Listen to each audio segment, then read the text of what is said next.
aad baan ugu mahadsantihiin inaan aan ugu faraxsanahay saakan halkan isugu nimaadno martiqaadka iyagana aad aqbashaan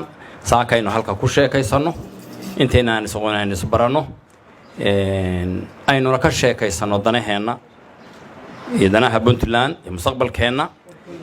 intaas weeye ujeedada shirku barnaamijka marka dimuqraadiyiintu anigu hadda aan rabo inaan xoog saaro inaan ka hadlo ama geediga aan rabno inaan guuro muxuu muhiim u yahay way su'aashu maxay dawladdu u rabtaa in loo guuro muxuu shuuxa u horboodayaa su'aashaas waa muhiim inaan isweydiino marka koowaad arrintaani waa himilo Puntland ay lahayd ilaa maalinta la asaasay 24 sano ka hor saddexdii sano oo ugu horeeyay marka laga tago 21 sano ka dambeysay meeshaan in laga guuray ahayd marka himilo dadka reer Puntland ay leeyihiin iyo ballan ay galeen labadaba wayta dhinaca kale waa qaanuuni meeshaan hadda joogno sharci kuma joogno arrinta in la fahmaa aad ay muhiim u tahay waayo hadii la yiraahdo dadku dimuqraadi ha noqdo oo dadkooda ha doorteen oo 21 sano ka hor bahayd in la guuro oo aan la guurin hadii sidaynu ku joognaa waa si sharcigaana khilaafsan shan kasto kale markay kasta oo sana markay gabagaboobaysana baarlamaankeenu wuxuu soo saaraa warqad la yiraahdo lifaaq waa sidii inoo celiya markasana waa sidii inoo celiya horta marka dhinaca qaanuuniga waa arrin ay muhiim tahay in la ogaado meeshaan inayna sharcigeena dawladda kaliya sharcigeeda ku dhaqmin baana himiladeedii dadkeedana fulin baana arrintaas waa sababta koowaad oo ay tahay in laga guuro meeshaan tan labaad waxaynu horseed ka nahay nidaam aynu dooranay inaynu nidaam federaal dalka kula dhaqanno oo Soomaaliya waxna kala yeelato waxna ay wada yeelato say u kala badbaado isuguna kalsoonaato taa macnaheedu waxa weeye say u dhaqan gasho awoodda inagu inaynu daadejino golayaasheena deegaanka dooranno oo dadkayna matelaya aan dooranno oo nidaamka hirgelino haddii aynaan 24 sano ka bacdi hirgelin nidaamkii aynu dastuurka ku qorannay Soomaaliyana aynu horseedka u ahayn waxaynu dadka kale u sheegaynaa waxba kama jiraan nidaamka federaalkuna ma hirgelayo waxaynu u muuqanaynaa dawlad dhexe la doodaysa arrintaasi waa dood kale oo ina ka soo xirantay oo ay tahay inaynu inagu garnaqsano oo aynu iyaduna barnaamijkaasna aynu hirgelino adig qodobkaasina waa qodob kale oo muhiim ah haddaynan guurin oo inaan nidaamka dadka la daadejin dalkan la isku mahayn karayo qodob kale oo muhiim waxa weeye dadka inay resource-gu gaaraan oo mashaariicda horumarintu ay gaaraan waxay ku xiran tahay in maamul uu yeesho haddii taladu ku ururto magaalo qura iyo cid qura dadkii waxba uma daadejin karayno marka golayaasha deegaanka la doorto iyo taladoo la dadejiyo waxa ku xiran mashaariicdii oo daba socota baa ku xiran iyadana marka waa taasina waa qodob kale oo muhiim waxa weeye arrintaani reyaalo waa dib heshiisiin anu saan qabo oo nidaamka aynu hadda 24 sano ku dhaqanno oo inaan ugu talagelin inaynu ku dhaqanno wuxuu soo gaaray meel inagii aynu ku kala dhimanay ku kala qaybsanay isku nacnay qaaraankii lagu kala tagay taasoo soo gaaray marka inaynu talada dadka u celinno inaga ruuxayno qodob aynu ku kala badbaadayno weeye doorashadaani maxay tahay marka doorashadaani waa tii golayaasha deegaanka ma aha tii madaxweynaha mana aha tii baarlamaanka arrintaas aad bay muhiim u tahay waxa weeye inaad soo doorataan ciddii idinka shaqayn lahayd nadaafadda iyo biyaha iyo caafimaadka iyo amniga gudaha in dadku doorto weeye cashuurtiina localka in la qaado weeye doorashada madaxweynaha iyo tan baarlamaanka iyada maalinteedaynu ka doodaynaa tanaa soo horeysa dastuurkuna saas u qaba midda hadda anigu waan horboodayno guddigan doorashada u samaysan yahay waa doorashadii golayaasha deegaanka weeye tan madaxweynaha marka la gaaro tan baarlamaanka marka la gaaro doodeeda maalintaas ayaynu inagu u wada jiraa aynu doodaas iyadana aynu wada gelaynaa arrinta dhaqanka iyo siyaasadda dalkan Puntland asaaskiisii kaalin weyn oo libaax hoggaanka dhaqanka ayaa ku lahaa intuu jirayna hareeraha iyaga wax ka hayay haddii la yiraahdo waa la guurayaana dee reerna ma guuro oday la'aan iyo talay la'aan reerna oday la'aan iyo tala la'aan ma guuro waa laga yaabaa dhalinyaradu inay xoogga tahay oo iyadu ay xoogga tahay laakiin odayaashu iyo dhaqanku meel kasta oo dalkan aado xukun kasta oo uu qaato hadduu dimuqraadi noqdo iyo hadduusan noqon taladiisa iyo horumarkiisa iyo amnigiisa iyo wadajirkiisa iyo xasiloonidiisa odayaashu halbowlay u yihiin taa annaga waa ogsoonnah marka marnaba ma aha in taladii ay odayaasha gacantooda ka baxayso kaliya waxaa qaabka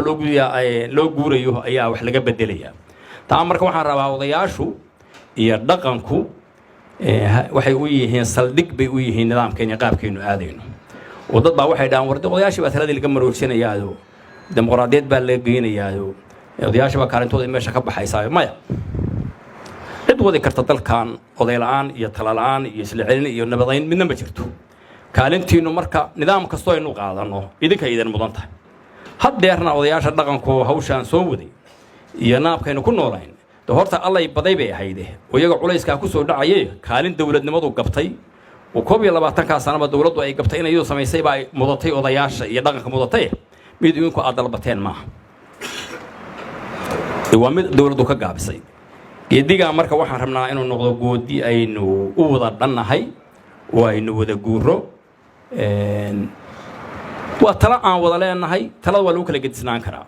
qofba si waa u arki karaa wax gaar oo annagu aan leenahay ma riixayno waxaan rabnaa meesha aan aadayno iyo waxaan ka shaqaynayno wada jir ahaan inaan uga shaqayno ciddii u laaban tahay ciddii si kale wuxuu aragtaa ciddii dood qabta diyaar waxaan u nahay inaan kala doodno la garnaqsanno wax isaalayno way talada waa wada leenahay annagu lafna ku midina ku kirkirmayno meel lafo haysan mari karin qarda jeexin mayno haadaan ka tuuri mayno la xajaclo waa u leenahay annagu tala aan wada leenahay weeye marka waxaan rabnaa inaan wada guuro taladana wadaagno garnaqsanno isqancinno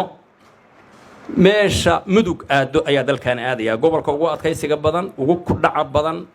dekadaha sameeyay doorasho waa samayn karaa dalka garaac dhisay doorashana horta waa dhisi karaa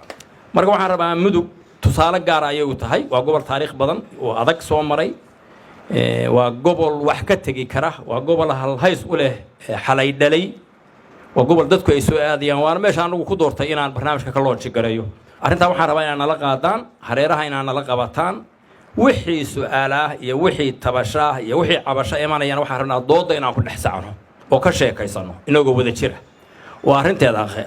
xalinteeda aan khalifano hadda waxaa aad looga hadlaa arrinta hadda guddiga doorashada magaalooyinka gobolladoo dhan bay jiraan waxay qiimeynayaan meelihii codaha iyo dhigirha bay soo qiimeynayaan wasaaradda arrimaha guduhu waxbay ka soo samaysay hadda ka hor qaylooyin baa yeeraya xuduudaha ku saabsan oo soohdimaha ku saabsan de waxaan wali horta aan la soo dhamaystirin weeyo arrinta cabashooyinka waa ururina waa ka tashanaynaa waxaan xallin kara waa xallinay laakiin waxaad ogaataan 5 gobol iyo degmo ayaa Puntland lagu asaasay iyo 20 degmo 5 gobol iyo degmo bay ahayd laakiin iyo 20 degmo hadda waa 9 gobol iyo 50 degmo dhulka ilaahay ina siiyay waa kii dhul kale oo la helay ma jiro dadkii dhulka ku loonana waa kii inuu tarmay mooyaane innaga wixii ilaahay ina siiyay niir waa fadsanaynaa intaynu fariisanana kama heshiin oo ma qaymar ma oran warjaantaas qorba jaanta ha qaadato ma oran degmooyinka waxaynu u bixinay sidii ninka soo kursiga fariistaba dad baa uu imanay waxa ilaahay degmana si isagana soo maalinta cadaadis isaga damay hay qaatu lahaa isagoo aan oran la soo heshiiyo dadkii dariska idin la ahaa iyo xuduudiin meeshay tahay saa wada noolaan lahaydeen hadda markii la yahay wixii maamulha loo bedelo su'aalihi waa soo baxayaan waayo dhulku waa dhulkii oo dhul wada kala go'ay gobolka bari 3 gobol gobolka sanaag 3 gobol gobolka sool 2 gobol mudugeen walba ugu roonay kasoo degmooyin ay yeesheen arrintan marka horta wax inagu aynu sameeynay weeye cabashooyin ka imanayaan inaga leena ka rabaa inaynu xalino annagu dalkan inaan uga darrana ma rabno inaan wax aan loo baahnayn abuurana ma rabno kale waxaan rabnaa dadku inay doortaan ciddii matali lahayd iyaga oo aysan dib u geysanayn xuduud inaga iyo Itoobiya xuduudeena aan la aqoon xuduudu yaan lagu mashquulin loo oran xagee xad ku yahay xuduudii wax adag weeye dadkaana xud iyo soohdimo iyo waxa ma kala leh kale waxaan rabnaa inaan saxano arrimaha doorashooyinka ka waqtiga haray oo 4 iyo 10 biloodii waa waqti aad u badan doorashadan waxa laga hadlayaa inay dhacdo kal fadhiga baarlamaanka ee bisha 6 ee 2023 waqti aad u badan waay waqtigan haysanaa tan golayaasha deegaanka ka hadlaya marka horta waqtiina ku filanna arrinta waynu haysanaa oo wax la kala keeni karo weeye horta dadka inta ugu badan 80% ka badan waa dhalinyaro maanta waa laga hadlay albaabkay taagan yihiin waa garaacayaan xoog ugu badan idinka weeye hadda hogaanka dhaqankuna bahashan waxaan culays iyo eedahayn runtii kuma qabo ma ku qabo iyaga ku kala fogaaday wiilashiinni iyo gabdhihiinni baana irta garaacay waxa leeyahay waa mahadsantiin inta samayn karteen waa samayseen de annagana marka iyaga talada wax naga siiya taasi fariintaasi waa muhiim in la maqlo aad bay muhiim u tahay oo loogu duceeyo oo gacanta la qabto oo mushkiladii dhammaan maysee wixii ka xumaada iyo wixii ka kala daata lala soco anu waxaan qabaa dhaqanku inuu dhaqankii noqdo dimuqraadiyadda iyo toosinta iyo wixiina ka kala daata inuu noqdaan rabaa arrintan marka waa la samayn karaa aad baa loo samayn karaa waqtigan oo dhiman wixii talaa oo ina ka kala dhimanna inaan samaysano weeye arrinta xisbiyada de horta 17 urur siyaasadeed bay isdiiwaan geliyay doorashadii waa la galo 9 baa soo haray qaarkood waxba ma helin 2 iyo 3 aan waxba halna helin wali way jiraan reer mudug marka waxaan rabaa ururada siyaasadda si xoog looga muuqdaan urur hadda ku suntan hormuudka mudug oo culays lehina ma jiro gobolkaanina gobol muhiim weeye horta gobolkaanina anu taariikhdiisa waa la socdaayo waa adkaysi badan yahay dib waa soo maray laakiin gobolka ugu rajada fiican maanta weeye mashruucii ugu wanaagsanaa oo abid Soomaali sameeyay dad isku tashay ku sameeyaan baashara dhagax dhignay arrintaas muddo dheer waxaan ku faani doonaa weeye wadadii Garowe gaalkacay ay idin socota garacad iyo turdiba ay idin socota nabad baa ku wada nooshin idinkiyo galmudug waa barwaaqaysantihiin dad karana waa tihiin markaan waxaan qabaa horta dhinaca positive-ka ah inaan nolosha ka eegno oo waxa aan qaban karo aynu ku tashano marka barnaamijkan golayaasha deegaanka haddaan ururada siyaasadda la gelin haddii